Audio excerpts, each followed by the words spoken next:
Hi ಸ್ನೇಹಿತರೆ, welcome back hour job alert ಇನ್ Kannada YouTube ಚಾನಲ್ಗೆ. ಸ್ನೇಹಿತರೆ, ಈಗ ಆಲ್ರೆಡಿ RRB ಗ್ರೂಪ್ ಡಿ ಗೆ ಸಂಬಂಧಿಸಿದಂತೆ ಕೀ ಆನ್ಸರ್ ಬಂತು. ನಿಮ್ ಸ್ಕೋರ್ ಅನ್ನ ಕೂಡ ನೋಡ್ಕೊಂಡ್ರಿ. ಸ್ನೇಹಿತರೆ, ನೀವು ಯಾವ ಜೂನ್ಗೆ ಅರ್ಜಿಯನ್ನ ಸಲ್ಲಿಸಿರಿ ಮತ್ತು ನಿಮ್ದು ಸ್ಕೋರ್ ಎಷ್ಟಾಗೈತೆ ಅಂತ ಕಮೆಂಟ್ ಮೂಲಕ ತಿಳಿಸಿ. ನೀವು ಫಿಸಿಕಲ್ ಅನ್ನ ಪ್ರಾಕ್ಟೀಸ್ ಮಾಡಬೇಕು ಮಾಡಬಾರ್ದು ಅಂತ ಕೂಡ ನಿಮಗೆ ಕಮೆಂಟ್ ಮೂಲಕ ತಿಳಿಸ್ತೇವೆ. ಅದೇ ರೀತಿ ಈ ಸಾರಿ ನೀವು ಕರ್ನಾಟಕ ಹುದ್ದೆಗಳಿಗೆ ಸಂಬಂಧಿಸಿದಂತೆ ಬೆಂಗಳೂರಲ್ಲಿ ಇದ್ದ ಖಾಲಿ ಇದ್ದ 503 ಹುದ್ದೆಗಳಿಗೆ ಸಂಬಂಧಿಸಿದಂತೆ ಅರ್ಜಿಯನ್ನ ನೀವೇನಾದ್ರೂ ಸಲ್ಲಿಸಿದ್ರಪ್ಪ ಅಂದ್ರೆ ಇದು ಬಂದು ನಿಮ್ಗೆ ಸೇಫ್ ಸ್ಕೋರ್ ಆಗಿರ್ತದ. ಹಾಗಿದ್ರೆ ಎಷ್ಟು ಅಂಕಗಳನ್ನ ತೆಗೆದುಕೊಂಡ್ರೆ ನಾವು ಈ ಸಾರಿ ಬೆಂಗಳೂರದವ್ರಿ ಅಂದ್ರ ಹುಬ್ಬಳ್ಳಿ ಅಥವಾ ಬೆಂಗಳೂರಿಗೆ ನೀವು ಅರ್ಜಿಯನ್ನ ಸಲ್ಲಿಸಿದ್ರಂದ್ರ ಫಿಸಿಕಲ್ ಅನ್ನ ಪ್ರಾಕ್ಟೀಸ್ ಮಾಡ್ಬೇಕಂತ ಇವತ್ತಿನ ವಿಡಿಯೋದಲ್ಲಿ ತಿಳಿಸ್ಕೊಡ್ತೀನಿ. ವಿಡಿಯೋನ ಸ್ಕಿಪ್ ಮಾಡದೆ ಕೊನೆವರೆಗೂ ನೋಡಿ. ಸ್ನೇಹಿತರೆ, ಹಂಗೆ ನೀವು 2026ರಲ್ಲಿ ಪ್ರಿಪರೇಷನ್ ಮಾಡಕತ್ತಿದ್ರ RRB ಗ್ರೂಪ್ ಡಿ ಗೆ ಸಂಬಂಧಿಸಿ ಕಂಪ್ಲೀಟ್ ಸಿಲೆಬಸ್ ನೋಟ್ಸ್ ಪ್ಲಸ್ ನಿಮಗೆ ಎಕ್ಸಾಮ್ ಮುಗಿಯೋರಿಗೆ current affairs, old question paper ಮತ್ತೆ ಇಂಪಾರ್ಟೆಂಟ್ ಕ್ವಶನ್ಸ್ ವಿತ್ ಆನ್ಸರ್ ಅವು ಕೂಡ ಇರ್ತಾರೆ. ಲಾಸ್ಟ್ ಟೈಮ್ ನೋಟ್ಸ್ ಅನ್ನ ತೆಗೆದುಕೊಂಡು 70ರಿಂದ 80 ಸ್ಕೋರ್ ಕೂಡ ಮಾಡಿದ್ದಾರೆ. ಯಾರಿಗಾದ್ರು ನೋಟ್ಸ್ ಬೇಕಂತೇಳಿ ಸಂಪೂರ್ಣ ಮಾಹಿತಿ ಐತಿ, ನೋಡ್ಕೊಳ್ಳಿ. ನೀವೇನಾದ್ರೂ RRB ಗ್ರೂಪ್ ಡಿ ಗೆ ಸಂಬಂಧಿಸಿದ 2026 ಸ್ಟಡಿ ಮಾಡ್ತಾ ಇದ್ರೆ ಈ ನೋಟ್ಸ್ ತುಂಬಾ ಬೇಕು. ಹೌದು ಸ್ನೇಹಿತರೆ, ಸಿಲೆಬಸ್ ಪ್ರಕಾರ ನೋಟ್ಸ್ ಇದಾವೆ. ಸಿಲೆಬಸ್ ಅಲ್ಲಿರೋ ಜಿಕೆ ಗೆ ಸಂಬಂಧಿಸಿದಂತೆ ಕಂಪ್ಲೀಟ್ ಸಿಲೆಬಸ್ ನೋಟ್ಸ್, ಜಿಕೆ ಗೆ ಸಂಬಂಧಿಸಿದ ಕಂಪ್ಲೀಟ್ ಸಿಲೆಬಸ್ ನೋಟ್ಸ್ ಪ್ಲಸ್ ನಿಮಗೆ 1000 important questions with answer.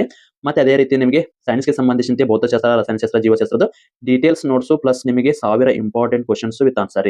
Exam ಸಮೀಪ ಬಂದಾಗ ಇಂಪಾರ್ಟೆಂಟ್ ಕ್ವಶನ್ಸ್ ಓದ್ರಿ, ಮೊದಲಿಗೆ ಡೀಟೇಲ್ಸ್ ನೋಟ್ಸ್ ಓದ್ಕೋರಿ. ಇನ್ನ ಅದೇ ರೀತಿ ಮ್ಯಾಥಮೆಟಿಕ್ಸ್ ರೀಸನಿಂಗ್ ಗೆ ಸಂಬಂಧಿಸಿದ 70 to 80% ಸಿಲೆಬಸ್ ಕವರ್ ಆಗಿರೋ ಕೈ ಬರದ ನೋಟ್ಸ್ ಪ್ಲಸ್ ನಿಮಗೆ ಓಲ್ಡ್ ಕ್ವಶನ್ ಪೇಪರ್ ಬಹಳ ಇಂಪಾರ್ಟೆಂಟ್. ಕ್ವಶನ್ ಯಾವ ರೀತಿ ಅಂತ ಬರ್ತಾವ ಅಂತ ನೋಡ್ಕೋಕ ಇಂಪಾರ್ಟೆಂಟ್ ಆಗಿ ಓಲ್ಡ್ ಕ್ವಶನ್ ಪೇಪರ್ ಕೂಡ ಇರ್ತಾವ್ರಿ. ಮತ್ತೆ ಎಕ್ಸಾಮ್ ಮುಗಿಯೋವರೆಗೆ ಕರೆಂಟ್ ಅಫೇರ್ಸ್ ರೀ. ಇವೆಲ್ಲ ಸೇರಿ ಮೊದಲಿಗೆ 999 ರೂಪಾಯಿ ಐತ್ರಿ. ನೇಮಕಾತಿ ಆದ ಕಾರಣ ಎಲ್ಲಾ ಅಭ್ಯರ್ಥಿಗಳಿಗೆ ಯೂಸ್ ಆಗಲಿ ಅನ್ನೋ ಕಾರಣಕ್ಕಾಗಿ ನಮ್ಮ ಚಾನಲ್ ವಿಡಿಯೋ ನೋಡಿದ ಏನೋ ಸ್ಕ್ರೀನ್ ಶಾಟ್ ಕಳಿಸಿದ್ರೆ 300 ರೂಪಾಯಿ ಅಲ್ರಿ, ಕೇವಲ 200 ರೂಪಾಯಿಗಾಗಿ ನಿಮ್ಗೆ ನೋಟ್ಸ್ ಅನ್ನ ನೀಡ್ತಾರೆ. 999 ಅಲ್ಲ, 300 ರೂಪಾಯಿ ಅಲ್ಲ, ಕೇವಲ 200 ರೂಪಾಯಿ ನಿಮಗೆ ನೋಟ್ಸ್ ಅನ್ನ ನೀಡಲಾಗ್ತದೆ. ಯಾರಿಗಾದ್ರೂ ನೋಟ್ಸ್ ಬೇಕಾಗಿತ್ತಂದ್ರೆ ಈ ಕೆಳಗಡೆ ಕಾಣುವ ವಾಟ್ಸ್ಆಪ್ ನಂಬರ್ಗೆ ಮೆಸೇಜ್ ಹಾಕಿ ನೀವು ಕೂಡ ನೋಟ್ಸ್ ಅನ್ನ ಪಡೆದುಕೊಳ್ಳಿ. ಯಾರು ಕೂಡ ಕಾಲನ್ನ ಮಾಡಕ್ ಹೋಗಬೇಡಿ, ವಾಟ್ಸ್ಆಪ್ ಅಲ್ಲಿ ಮೆಸೇಜ್ ಹಾಕಿ ಸಂಪೂರ್ಣ ಮಾಹಿತಿನ ಶೇರ್ ಮಾಡಲಾಗುವುದು. ಸ್ನೇಹಿತರೆ, ನೋಟ್ಸ್ ಯಾವ ರೀತಿ ಅದಾವ ನೋಡ್ಕೊಳ್ಳಿ. ಸ್ನೇಹಿತರೆ, ಸೈನ್ಸ್ ಗೆ ಸಂಬಂಧಿಸಿದಂತೆ ನೋಟ್ಸ್ ನೋಡ್ರಿ ಈ ರೀತಿ ಇರ್ತದ. ಕಂಪ್ಲೀಟ್ ಆಗಿ ನಿಮಗೆ ಸೈನ್ಸ್, ಭೌತಶಾಸ್ತ್ರ, ರಸಾಯನಶಾಸ್ತ್ರ, ಜೀವಶಾಸ್ತ್ರ ಬೇರೆ ಬೇರೆನೇ ಇರ್ತಾವೆ. ನೋಡ್ಕೋಬಹುದು ನೋಟ್ಸ್ ಈ ರೀತಿ ಇರ್ತದ. ಸ್ಟ್ಯಾಟಿಕ್ ಜಿಕೆ ಸಂಬಂಧಿಸಿದಂತೆ ನೋಟ್ಸ್ ನೋಡ್ರಿ ಈ ರೀತಿ ನೋಟ್ಸ್ ಇರುತ್ತೆ. ಅತಿ ಹೆಚ್ಚು ಪ್ರಶ್ನೆಗಳು ಸ್ಟ್ಯಾಟಿಕ್ ಜಿಕೆ ಒಳಗೆ ಬರ್ತಾರೆ. ಸೆಂಟ್ರಲ್ ಗವರ್ನಮೆಂಟ್ ಜಾಬ್ಗೆ ಸ್ಟ್ಯಾಟಿಕ್ ಜಿಕೆ ಬಹಳ ಇಂಪಾರ್ಟೆಂಟ್ ರೀ. ಇಲ್ಲಿ ನೋಡ್ಕೊತಿರಬಹುದು ಪ್ರತಿಯೊಂದು ಕೂಡ ಇಲ್ಲಿ ನೋಟ್ಸ್ ಇರ್ತಾರೆ. ಯಾರಿಗಾದ್ರೂ ಈ ನೋಟ್ಸ್ ಬೇಕಾಯ್ತಂದ್ರೆ ಈ ಕೆಳಗಡೆ ಕಾಣುವ ವಾಟ್ಸ್ಆಪ್ ನಂಬರ್ ಮೆಸೇಜ್ ಹಾಕಿ ನೀವು ಕೂಡ ನೋಟ್ಸ್ ಅನ್ನ ಪಡೆದುಕೊಳ್ಳಿ. ಕೇವಲ 200 ರೂಪಾಯಿದಲ್ಲಿ ನಿಮಗೆ ಈ ಎಲ್ಲ ನೋಟ್ಸ್ ಸಿಗ್ತಾವ್ರಿ. ನಮ್ಮ ಚಾನಲ್ ವೀಕ್ಷಕರಿಗೆ ಮಾತ್ರ. ಇಂಟ್ರೆಸ್ಟ್ ಇದ್ದರು ವಾಟ್ಸ್ಆಪ್ ನಂಬರ್ಗೆ ಮೆಸೇಜ್ ಹಾಕ್ರಿ. ಓಕೆ ಸ್ನೇಹಿತರೆ, ಯಾರಿಗಾದ್ರೂ ನೋಟ್ಸ್ ಬೇಕಾದ್ರೆ ಕೆಳಗಡೆ ಕಾಣುವ ವಾಟ್ಸ್ಆಪ್ ನಂಬರ್ಗೆ ಮೆಸೇಜ್ ಹಾಕಿ ನೋಟ್ಸ್ ತಗೋರಿ. ಇಂಪಾರ್ಟೆಂಟ್ ನೋಟ್ಸ್ ಪ್ಲಸ್ ನಿಮಗೆ ಡೀಟೇಲ್ಸ್ ನೋಟ್ಸ್ ಎಲ್ಲ ಕೂಡ ಇರ್ತಾವ್ರಿ. ಬನ್ನಿ ಹಾಗಿದ್ರೆ ಸ್ನೇಹಿತರೆ, ಮೊದಲಿಗೆ ಜೂನ್ ವೈಸ್ ಅಥವಾ ನಿಮ್ಮ ಕ್ಯಾಟಗರಿ ವೈಸ್ ಎಷ್ಟು ಅಭ್ಯರ್ಥಿಗಳು ಅರ್ಜಿಯನ್ನ ಸಲ್ಲಿಸ್ಯಾರ ಅಂತ ನೋಡ್ಕೊಂಡ್ರಿ. ನಮಗೆ ಬೇಕಾಗಿರೋದು ಹುಬ್ಬಳ್ಳಿ ರೀ ಅಥವಾ ಬೆಂಗಳೂರು ಅಂತ ಕೂಡ ಕರೀತಾರ. ಇಲ್ಲಿ 503 ಪೋಸ್ಟ್ಗಳಿದ್ದು 2,75,307 ಅಭ್ಯರ್ಥಿಗಳ ಅರ್ಜಿಯನ್ನ ಸಲ್ಲಿಸಿದ್ರು. ಒಟ್ಟಾರೆಯಾಗಿ ಇಲ್ಲಿ ನೋಡ್ರಿ, ಒಂದು ಹುದ್ದೆಗೆ ಎಷ್ಟು ಪಾಯಿಂಟ್ ಐತಿ? 547 ರೀ. ಹೈಯೆಸ್ಟ್ ರೀ, ಸೆಕೆಂಡ್ ಹೈಯೆಸ್ಟ್ ರೀ ಇದು. ಅದೇ ರೀತಿಯಲ್ಲಿ ಯಾವ ಕ್ಯಾಟಗರಿಗೆ ಸಂಬಂಧಿಸಿದಂತೆ ಇಲ್ಲಿ ನೋಡ್ಕೊರಿ. ಜನರಲ್ ಕ್ಯಾಟಗರಿನ UR ಕ್ಯಾಟಗರಿಗೆ ಸಂಬಂಧಿಸಿದಂತೆ ನೀವೇನಾದ್ರೂ ಅಭ್ಯರ್ಥಿ ಇದ್ರಪ್ಪ ಅಂದ್ರೆ ನಿಮಗೆ 207 ಪೋಸ್ಟ್ಗಳದಾವ. ಅರ್ಜಿ ಸಲ್ಲಿಸಿದವರ ಸಂಖ್ಯೆ 51,261. ಇಲ್ಲಿ ಒಟ್ಟಾರೆಯಾಗಿ ಪಾಯಿಂಟ್ 248 ಇತ್ರಿ. ಓಕೆನಾ. ನೆಕ್ಸ್ಟ್ ಅದೇ ರೀತಿ SC ಕ್ಯಾಟಗರಿಗೆ ಸಂಬಂಧಿಸಿದಂತೆ ನೀವೇನಾದ್ರೂ ಅಭ್ಯರ್ಥಿಗಳಾಗಿದ್ರಂದ್ರ 75 ಪೋಸ್ಟ್ ಅದಾವು. ಸ್ನೇಹಿತರೆ, ಇಲ್ಲಿ ನೋಡ್ರಿ, ಈ 207 ಪೋಸ್ಟ್ ಅದಲ್ಲ ಜನರಲ್ ಕ್ಯಾಟಗರಿಗೆ. ಇದಕ್ಕ ನೀವು SC ದವರು ಪಾಯಿಂಟ್ ಕೊಡಬಹುದು. ಅಂದ್ರೆ SC ದವರಿಗೂ ಕೂಡ ಸಿಗಬಹುದು, ST ದವರಿಗೂ ಸಿಗಬಹುದು, EWS ದವರಿಗೆ ಸಿಗಬಹುದು, OBC ಅವರಿಗೆ ಸಿಗಬಹುದು ರೀ.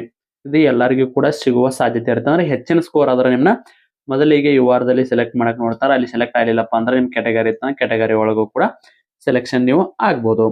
ಆಯ್ತು. ಇಲ್ಲಿ SC ಅಭ್ಯರ್ಥಿಗಳಿಗೆ 75 ಪೋಸ್ಟ್ ಇದ್ದು ರೀ. ಪಾಯಿಂಟ್ ನೋಡ್ಕೋರಿ, ಇಲ್ಲಿ ಹೈಯೆಸ್ಟ್ ಪಾಯಿಂಟ್ ಇದು 978 ಪಾಯಿಂಟ್. 73 ಜನ ಇಲ್ಲಿ SC ಅಭ್ಯರ್ಥಿಗಳು ಅರ್ಜಿ ಸಲ್ಲಿಸ್ಯಾರ. ಇಲ್ಲಿ ನಮ್ಮ ಕರ್ನಾಟಕಕ್ಕ ಅಥವಾ ಹುಬ್ಬಳ್ಳಿಗೆ ಅಥವಾ ಬೆಂಗಳೂರು ಇಷ್ಟೆಲ್ಲ ಐತ್ರಿ. ಇನ್ನ ಅರ್ಜಿ ಸಲ್ಲಿಸಿರಂದ್ರ ಈ ಸಾರಿ ಅರ್ಜಿ ಸಲ್ಲಿಸಬೇಕಂದ್ರ ನೋಡ್ಕೊಂಡ ಅರ್ಜಿ ಸಲ್ಲಿಸ್ರಿ. ಯಾಕಂದ್ರೆ ಇದ್ರೊಳಗೆ ತೋರಿಸ್ತೀನಿ ಎಲ್ಲಿ ಕಡಿಮೆ ಅಪ್ಲಿಕೇಶನ್ ಬಂದಂದ್ರ ಮುಂಬೈಗೆ ಕಡಿಮೆ ಅಪ್ಲಿಕೇಶನ್ ಬಂದಾವ. ನಾ ಅದೇ ರೀತಿ ST ಅಭ್ಯರ್ಥಿಗಳು ನೋಡ್ಕೋರಿ. 37 ಪೋಸ್ಟ್ ಅದ ನಿಮಗ. ಇಲ್ಲಿ ಕೂಡ ನಿಮಗ ಪಾಯಿಂಟ್ ನೋಡ್ಕೋರಿ. 750 27,000 ಜನ ಅರ್ಜಿಯನ್ನ ಸಲ್ಲಿಸ್ಯಾರ್ರಿ. ನೆಕ್ಸ್ಟ್ OBC ಅಭ್ಯರ್ಥಿಗಳಿಗೆ 133 ಹುದ್ದೆಗಳು ಖಾಲಿ ಇದ್ದು ಇಲ್ಲಿ 1,15,599 ಹುದ್ದೆ ಅಭ್ಯರ್ಥಿಗಳು ಅರ್ಜಿನ ಸಲ್ಲಿಸಿದ್ರು. ಪಾಯಿಂಟ್ ನೋಡ್ಕೋರಿ 869. ಸ್ನೇಹಿತರೆ, EWS ನೋಡ್ಕೋರಿ 50 ಪೋಸ್ಟ್ ಇದ್ದು 7,000 ಜನ ಅಭ್ಯರ್ಥಿಗಳು ಅರ್ಜಿ ಸಲ್ಲಿಸ್ಯಾರ. 147 ಪಾಯಿಂಟ್ ಇತ್ರಿ. ಒಟ್ಟಾರೆಯಾಗಿ ಜಾಸ್ತಿ ಪಾಯಿಂಟ್ ಇದ್ದಿದ್ದು ಅದಕ್ಕಪ್ಪ ಅಂದ್ರೆ SC ಕ್ಯಾಂಡಿಡೇಟ್ಗೆ ಜಾಸ್ತಿ ಪಾಯಿಂಟ್ ಇತ್ರಿ. ಓಕೆ, ಇಷ್ಟೆಲ್ಲ ಫೈಟ್ ಇತ್ತು. ಹಂಗಿದ್ರೆ ನಮ್ದು ಕಟಾಪ್ ಏನ್ ಈ ಸದ್ಯಕ್ಕಂತೂ 90 ಮೇಲೆ ದಾಟಿರ್ಬೇಕಂತ ನೀವು ಅನ್ಕೊಂಡಿರ್ತೀರಿ. ಬಟ್ ಇಷ್ಟ್ ಜನ ಅರ್ಜಿ ಸಲ್ಲಿಸಿರ್ತಾರ್ರಿ. ಇಲ್ಲಿ 50% ಜನ FGಗೆ ಎಕ್ಸಾಮ್ ಅನ್ನ ಅಟೆಂಡ್ ಆಗಿಲ್ರಿ. ಯಾಕಂದ್ರೆ ಅರ್ಜಿ ಕೂಡ ಸಲ್ಲಿಸಿರ್ತಾರ, ಬಟ್ ಎಕ್ಸಾಮ್ ಅನ್ನ ಅಟೆಂಡ್ ಆಗಿಲ್ಲ. ನಿನ್ನೆ ತಾನೇ ಒಂದು ನಾವು ನಿಮಗೆ ಗ್ರೂಪ್‌ದಾಗ ನಿಮ್ದು ಎಷ್ಟು ಸ್ಕೋರ್ ಆಗೈತಿ ಅಂತೇಳಿ ಕೂಡ ಹಾಕಿದ್ವಿ. ಅದೇ ರೀತಿಯಲ್ಲಿ ಎಕ್ಸಾಮ್ ಅನ್ನ ಬರೆದಿಲ್ಲ ಅನ್ನೋರ್ಗೂ ಕೂಡ ಒಂದು ಆಪ್ಷನ್ ಇಟ್ಟಿದ್ವಿ. ಹೈಯೆಸ್ಟ್ ಜನ ಎಕ್ಸಾಮ್ ಅನ್ನ ಬರೆದಿಲ್ರಿ. ಟೋಟಲ್ ಆಗಿ 1000 ಜನ ಇದನ್ನ ಮಾಡಿದ್ರಪ್ಪ ಅಂದ್ರ ವೋಟ್ ಮಾಡ್ಯಾರಂದ್ರ ಅದ್ರೊಳಗ ಒಂದ್ 30% ಜನ ಅಥವಾ ಒಂದು 40% ಜನ ಎಕ್ಸಾಮ್ ಅನ್ನ ಬರೆದಿಲ್ರಿ. ಈ ರೀತಿ ಕೂಡ ಆಗಿರ್ತಾವ. ನೋಡ್ಕೋಬೇಕ್ರಿ ನೀವು ಅದ್ರ ಮೇಲೆ. ಅರ್ಜಿ ಸಲ್ಲಿಸ್ಯಾರಂದ್ರ ಒಟ್ರು ಕೂಡ ಎದಿ ಹೊಡ್ಕೋಕ್ ಹೋಗ್ಬೇಡ್ರಿ. ಇಲ್ಲಿ ಕಡಿಮೆ ಕೂಡ ಜನ ಎಕ್ಸಾಮ್ ಅನ್ನ ಬರ್ದಿರ್ತಾರ.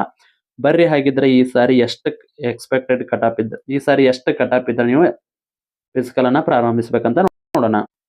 ಸ್ನೇಹಿತರೆ, ಇದು ಇಲ್ಲಿ ನೋಡಕತ್ತಿರಲ್ಲ, ಇದು ಬಂದು ನಿಮ್ದು ಪಾಸಿಂಗ್ ಮಾರ್ಕ್ಸ್ ರೀ. ಕಟಾಪ್ ಅಲ್ಲ ಇದು, ಜಸ್ಟ್ ಇದು ಪಾಸಿಂಗ್ ಮಾರ್ಕ್ಸ್ ರೀ. ಇಷ್ಟ ಅಂಕ ನಿಮ್ದು ಏನಾದ್ರು ಆಗಿತ್ತಪ್ಪ, ನೀವು ಈ ಕೆಟಗರಿಗೆ ಸಂಬಂಧಿಸಿದೆ ಅಂತಂದ್ರ ಅರ್ಹತೆಯನ್ನ ಪಡೆದಂಗ್ರಿ. ಇದು ಬಹಳ ಇಂಪಾರ್ಟೆಂಟ್. ಯಾರಿಗೆ ಯೂಸ್ ಆಗುತ್ತಪ್ಪ ಅಂದ್ರ ಅಂಗವಿಕಲ ಅಭ್ಯರ್ಥಿಗಳಿಗೆ, ಅದೇ ರೀತಿ CCA ಅಭ್ಯರ್ಥಿಗಳಿಗೆ ಮತ್ತೆ ಎಕ್ಸ್ ಸರ್ವಿಸ್ ಮ್ಯಾನ್ಗೆ ಇದು ಬಹಳ ಹೆಲ್ಪ್ಫುಲ್ ರೀ. ಇಷ್ಟಾದ್ರೂ ಕೂಡ ಸ್ಕೋರ್ ಅನ್ನ ತೆಗೆದುಕೊಳ್ಬೇಕು ನೀವು. ಅಂದ್ರೆ ಮಾತ್ರ ನೀವು ಸೆಲೆಕ್ಷನ್ ಪ್ರೊಸೆಸ್ ಅಲ್ಲಿ ಲಿಸ್ಟ್ ಒಳಗ ನಿಮ್ದು ಹೆಸರು ಬರ್ತತ್ರಿ, ಇಲ್ಲ ಅಂದ್ರ ಬರಂಗಿಲ್ಲ. ನಾ ಯಾಕೆ ಇಷ್ಟ ಸ್ಕೋರ್ ಅಂತೇಳಿ ಆಲ್ರೆಡಿ ಕೂಡ ಒಂದು ವಿಡಿಯೋ ಮಾಡಿ ತಿಳಿಸಿ ನಿಮಗ. ಆ ವಿಡಿಯೋದಲ್ಲಿ ಕಂಪ್ಲೀಟ್ ಮಾಹಿತಿ ಐತಿ, ಅದ್ರೊಳಗ ನೋಡ್ಕೊರಿ. ಇದೇನು ಸ್ಕೋರ್ ಐತಲ್ಲ, ಅಂಗವಿಕಲ ಅಭ್ಯರ್ಥಿಗಳಿಗೆ, CCA ಅಭ್ಯರ್ಥಿಗಳಿಗೆ ಮತ್ತೆ ಎಕ್ಸ್ ಸರ್ವಿಸ್ ಮ್ಯಾನ್ಗೆ ನೀವು ಇಷ್ಟೇನಾದ್ರೂ ಸ್ಕೋರ್ ಮಾಡಿದ್ರಂದ್ರ ಓಕೆ ರೀ, ಒಂಥರ ಸೇಫ್ ಜೋನ್ ಒಳಗೆ ಇದ್ದಂಗ್ರಿ. ಓಕೆ, ಇನ್ನ ನೆಕ್ಸ್ಟ್ ಉಳಿದ ಅಭ್ಯರ್ಥಿಗಳಿಗೆ ಅಂದ್ರ ಫಿಸಿಕಲ್ ಅನ್ನ ಪ್ರಾಕ್ಟೀಸ್ ಅನ್ನ ಸ್ಟಾರ್ಟ್ ಮಾಡ್ಬೇಕಪ್ಪ ಅಂದ್ರ ಉಳಿದ ಅಭ್ಯರ್ಥಿಗಳಿಗೆ ಫಿಸಿಕಲ್ ಅನ್ನ ನೀವೇನಾದ್ರೂ ಪ್ರಾಕ್ಟೀಸ್ ಅನ್ನ ಮಾಡ್ಬೇಕಂದ್ರ ಇಷ್ಟು ಸ್ಕೋರ್ ನಿಮ್ದು ಏನಾದ್ರು ಬಂದಿತ್ತಪ್ಪ ಅಂದ್ರ ಫಿಸಿಕಲ್ ಅನ್ನ ಪ್ರಾಕ್ಟೀಸ್ ಅನ್ನ ಸ್ಟಾರ್ಟ್ ಮಾಡ್ರಿ. ಸ್ನೇಹಿತರೆ, ಇದಕ್ಕಿಂತ ಒಂದ್ 4 ರಿಂದ 5 ಅಂಕ ಕಡಿಮೆ ಬಂದಿದ್ರು ಕೂಡ ಪ್ರಾಕ್ಟೀಸ್ ಅನ್ನ ಸ್ಟಾರ್ಟ್ ಮಾಡ್ರಿ. ಯಾಕಪ್ಪ ಅಂದ್ರ ಇಲ್ಲಿ ನಾರ್ಮಲೈಸೇಷನ್ ಮಾರ್ಕ್ಸ್ ಅನ್ನ ಕೊಡ್ತಾರಲ್ಲ, ಅವಾಗ ಕೆಲವೊಬ್ಬರಿಗೆ ಹೆಚ್ಚುನು ಬರ್ತಾವ, ಕೆಲವೊಬ್ಬರಿಗೆ ಕಡಿಮೆನು ಬರ್ತಾವ, ಒಬ್ಬೊಬ್ಬರಿಗೆ ನಾರ್ಮಲೈಸೇಷನ್ ಮಾರ್ಕ್ಸ್ ಬರದೇನೆ ಇರ್ಬೋದ್ರಿ. ಇತ್ತು ಒಬ್ಬೊಬ್ಬರಿಗೆ ಈ ಸಾರಿ ನಾರ್ಮಲೈಸೇಷನ್ ಮಾರ್ಕ್ಸ್ ದಾಗ ಫುಲ್ ಈಸಿ ಶಿಫ್ಟ್ ಬಂದಿತ್ತಂದ್ರ ಅಂಕ ಕೂಡ ಕಡಿಯುವ ಸಾಧ್ಯತೆ ಐತ್ರಿ. ಕಡಿತು ಅಂತ ಕೂಡ ಮಾಹಿತಿ ಕೂಡ ಐತ್ರಿ. ಓಕೆ, ಹಾಗಿದ್ರೆ ಇದಕ್ಕಿಂತ ಒಂದು 4 ರಿಂದ 5 ಮಾರ್ಕ್ಸ್ ನಿಮ್ದು ಏನಾದ್ರು ಕಡಿಮೆ ಇತ್ತಂದ್ರೆ ಈಗ ರಾ ಸ್ಕೋರು, ಯಾಕಂದ್ರೆ ನಾರ್ಮಲೈಸೇಷನ್ ಮಾರ್ಕ್ಸ್ ಬಂತ ಸ್ವಲ್ಪ ಜಾಸ್ತಿ ಆಗತ್ತೆ. ನಾನು ಇದ್ರ ರಾ ಸ್ಕೋರ್ ಅಷ್ಟೇ ಹೇಳಕತ್ತೀನಿ. ಅದಕ್ಕಾಗಿ ಇದಕ್ಕಿಂತ ಕಡಿಮೆ ಇದ್ರು ಕೂಡ ಫಿಸಿಕಲ್ ಪ್ರಾಕ್ಟೀಸ್ ಅನ್ನ ಸ್ಟಾರ್ಟ್ ಮಾಡ್ರಿ. ಓಕೆ, ನೀವು UR ಕ್ಯಾಂಡಿಡೇಟ್ ಇದ್ರಂದ್ರ 65 ರಿಂದ 70, OBC ಇದ್ರಂದ್ರ 62 ರಿಂದ 68, SC ಇದ್ರಂದ್ರ 62 ರಿಂದ 68. ಸೊ ಜಾಸ್ತಿ ಇವ್ರದ್ದು SC ಸ್ವಲ್ಪ ಈ ಸಾರಿ ಜಾಸ್ತಿ ಆಗೋ ಸಾಧ್ಯತೆ ಇದೆ ನಮ್ಮ ಕರ್ನಾಟಕಕ್ಕೆ ಹೋಲಿಸಿದ್ರಿ, ಯಾಕಂದ್ರೆ ಫೈಟ್ ಸ್ವಲ್ಪ ಜಾಸ್ತಿ ಇತ್ತು. ಅದೇ ರೀತಿ ST ಕ್ಯಾಂಡಿಡೇಟ್ ಆಗಿದ್ರಂದ್ರ 60 ರಿಂದ 65, ಅದೇ ರೀತಿ EWS ಇದ್ರಂದ್ರ 60 ರಿಂದ 65. ಇಷ್ಟು ಸ್ಕೋರ್ ನಿಮ್ದು ಏನಾದ್ರು ಇತ್ತಂದ್ರ ಅಥವಾ ಇದಕ್ಕಿಂತ ಒಂದು 4-5 ಮಾರ್ಕ್ಸ್ ಕಡಿಮೆ ಇದ್ರು ಕೂಡ ಪ್ರಾಕ್ಟೀಸ್ ಅನ್ನ ಸ್ಟಾರ್ಟ್ ಮಾಡ್ಕೋರಿ. ಯಾಕಂದ್ರೆ ನಾರ್ಮಲೈಸೇಷನ್ ಮಾರ್ಕ್ಸ್ ಅನ್ನ ಕೊಡ್ತಾರ. ಇದು ಓನ್ಲಿ ಫಾರ್ ಎಕ್ಸ್ಪೆಕ್ಟೆಡ್ ರೀ, ಇದನ್ನ ಆಟ ಫೈನಲ್. ಕೆಲವೊಂದ್ ಸಾರಿ ಕಡಿಮೆನೂ ಆಗ್ಬಹುದು ಕಟಪ್ಪ, ಕೆಲವೊಂದ್ ಸಾರಿ ಹೆಚ್ಚುನು ಆಗ್ಬಾರ್ದು. ಕರೆಕ್ಟ್ ಯಾರಿಗೂ ಕೂಡ ಹೇಳಕ್ಕಾಗಲ್ಲ. ಒಂದಿಷ್ಟು ಅಭ್ಯರ್ಥಿಗಳು ಇಷ್ಟು ಹೈ ಸ್ಕೋರ್ ನಿಂತತೆ, ನಂದಿಷ್ಟು ಬರಂಗಿಲ್ಲತೆ ಮಾಡಿಸಿ ಕೂಡ ಹಾಕಿರಿ. ಇದು ಓನ್ಲಿ ಎಕ್ಸ್ಪೆಕ್ಟೆಡ್ ಇರುತ್ತೆ, ಒಂದ್ ಲೆವೆಲ್ ಅಂದಾಜಿಸ್ಕೊಂಡ ಮಾಡಿರ್ತೈತ್ರಿ. ಇನ್ನು ನಾರ್ಮಲೈಸೇಷನ್ ಮಾರ್ಕ್ಸ್ ಬಂದು ಅಂದ್ರ ಅದಕ್ಕೆ ಇದು ಆ್ಯಡ್ ಆತಪ್ಪ ಅಂದ್ರ ಈಗ ನಿಮ್ದು ಏನಾದ್ರು 40 ಸ್ಕೋರ್ ಆಗಿತ್ತು ಅಂತ ಅನ್ಕೋರಿ, ಇಲ್ಲಾಂದ್ರ 50 ಸ್ಕೋರ್ ಆಗಿತ್ತು ಅಂತ ತಿಳ್ಕೊರಿ. ನಿಮ್ಗೆ ಏನಾದ್ರು ನಾರ್ಮಲೈಸೇಷನ್ ಮಾರ್ಕ್ಸ್ 15 ಬಂದು ಅಂತ ತಿಳ್ಕೊರಿ, ಅವಾಗ ನಿಮ್ದು ಕೂಡ 65 ಆಗಿತ್ತ. ನಮ್ದು ಮೊದಲ 50 ಸ್ಕೋರ್ ಇತ್ತು, ಈಗ ನಾರ್ಮಲೈಸೇಷನ್ ಮಾರ್ಕ್ಸ್ ಬರಂತೆ 65 ಆಯ್ತು. ನಾವು ಮೊದಲಿಗೆ ಏನ್ ಮಾಡ್ಕೊಂಡಿರ್ತೀವಿ, ನೀವು ರಾ ಸ್ಕೋರ್ ಒಂದ ನೋಡ್ಕೊಂಡಿರ್ತೀರಿ. ನಾರ್ಮಲೈಸೇಷನ್ ಮಾರ್ಕ್ಸ್ ಬಂದೆಲ್ಲ ನಂದೇ ಇವರು ಜಾಬ್ ಅಲರ್ಟ್ ಕನ್ನಡದಾಗ ಜಾಸ್ತಿ ಹೇಳ್ಯಾರ ಸ್ಕೋರ್, ಅನ್ನೋದು ಅಷ್ಟು ಅದಕ್ಕಿಂತ ಕಡಿಮೆ ಐತಿ ಸ್ಕೋರ. ನಂದೇನಿನ್ನ ಫಿಸಿಕಲ್ ಬರಂಗಲ್ಲ, ನಾ ಏನ್ ಪ್ರಾಕ್ಟೀಸ್ ಮಾಡೋದು ಬೇಡ ಅಂತ ಹೇಳಿ ಸುಮ್ ಕೂತ್ ಬಿಟ್ಟಿರ್ತೀರಿ. ಅವಾಗ ನಾರ್ಮಲೈಸೇಷನ್ ಮಾರ್ಕ್ಸ್ ನಿಮ್ದು ಶಿಫ್ಟ್ ಟಪ್ ಇತ್ತ ಹೇಳಿ ಜಾಸ್ತಿ ಸ್ಕೋರ್ ಬಂದುವಪ್ಪ ಅಂತ ತಿಳ್ಕೊರಿ. ಅವಾಗ ನಿಮ್ದು ಕೂಡ ಫಿಸಿಕಲ್ಗೆ ಆಯ್ಕೆ ಆದ್ರಂದ್ರ ಒಮ್ಮೆ ಸಡನ್ ಆಗಿ ಫಿಸಿಕಲ್ ಕರೆದ್ರಪ್ಪ ಅಂದ್ರ ಅವಾಗ ಫಿಸಿಕಲ್ ಅನ್ನ ಫೇಲ್ ಆಗುವ ಸಾಧ್ಯತೆ ನಿಮ್ದು ಕೂಡ ಇರ್ತೈತಿ. ಫಿಸಿಕಲ್ ಅನ್ನ ಪ್ರಾಕ್ಟೀಸ್ ಮಾಡೋದ್ರಿಂದ ಏನು ಕಳ್ಕೊಂಗಿಲ್ರಿ ನೀವು. ಇತ್ತು ನಾ ಏಕಾಗ್ರತೆ ಜಾಸ್ತಿ ಆಗಿತ್ತಲ್ಲ ರನ್ನಿಂಗ್ ಹೋದಾಗ, ಒಳ್ಳೆ ಫಿಸಿಕಲ್ ಫಿಟ್ನೆಸ್ ಆಗುತ್ತಾ. ಡೈಲಿ ನೀವು ಯೋಗಾನ ಮಾಡಿದ್ರಂದ್ರ ನೀವು ಏನು ಓದ್ತಿರೋದು ನಿಮ್ಗೆ ನೆನಪಿನ ಶಕ್ತಿ ಉಳಿಯಾಕ ಭಾಳ ಹೆಲ್ಪ್ಫುಲ್ ಆಗುತ್ತೆ. ರನ್ನಿಂಗ್ ಮಾಡ್ರಿ, ಯೋಗಾನ ಮಾಡ್ಕೊರಿ, ಇದರಿಂದ ಹೆಲ್ಪ್ ಆಗುತ್ತೆ. ನಾ ಅದಕ್ಕಾಗಿ ಇದಕ್ಕಿಂತ ಹೆಚ್ಚಂತರೂ ಬಂದವ್ರು ಭಾಳ ಕಡಿಮೆ ಇದೀರಿ ನೋಡಿನಿ. ನಿನ್ನೆ ಎಲ್ಲ ಕೂಡ 4-5 ಎಲ್ಲಾರ್ದು ಕೂಡ ಇಲ್ಲಿ ಏನ್ ಮಾಡಿದ್ವಿ, ನಾವು ವೋಟಿಂಗ್ ಇಟ್ಟಿದ್ರಿ ಎಷ್ಟು ಸ್ಕೋರ್ ಅನ್ನ ಆದ್ರ ಆಗೈತಿ ನಿಮ್ದು ಅಂತ ಕೇಳಾಕ. ಆಲ್ಮೋಸ್ಟ್ ಎಲ್ಲಾ ಸ್ಕೋರ್ ಬಂದವರು ಇಲ್ಲಿ ನೋಡ್ರಿ 65 ರಿಂದ 70 ಅದಾರ. ಇಲ್ಲಪ್ಪ ಅಂದ್ರ ಜಾಸ್ತಿ ಅಂದ್ರ 50 ರಿಂದ 60 ತಗೊಂಡವ್ರು ಭಾಳ ಜನ ಅದಾರಿ. 65 ರಿಂದ 70 ಭಾಳ ಕಡಿಮೆ ರೀ. 50 ರಿಂದ 60, 40 ರಿಂದ 60 ತಗೊಂಡವ್ರು ಕೂಡ ಭಾಳ ಅದಾರ ಅಂತ ಅನ್ಕೋತೇನ್ರಿ.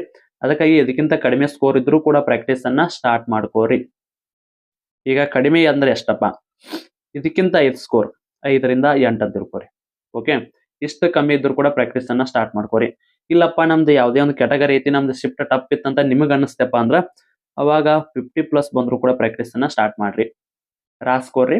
ಯಾಕಂದ್ರ ಮತ್ ನಾರ್ಮಲೈಸೇಷನ್ ಮಾರ್ಕ್ಸ್ ಕೂಡ ಬರ್ತಾವು. ಇದು ಒಂದು ಅಂದಾಜಿನ ಮೇಲೆ ಹೇರಿತೈತ್ರಿ. ಸೊ ಅದಕ್ಕಾಗಿ ಪ್ರತಿಯೊಬ್ರು ಕೂಡ ಇದೊಂಥರ ಸೇಫ್ ಜೋನ್ ರೀ.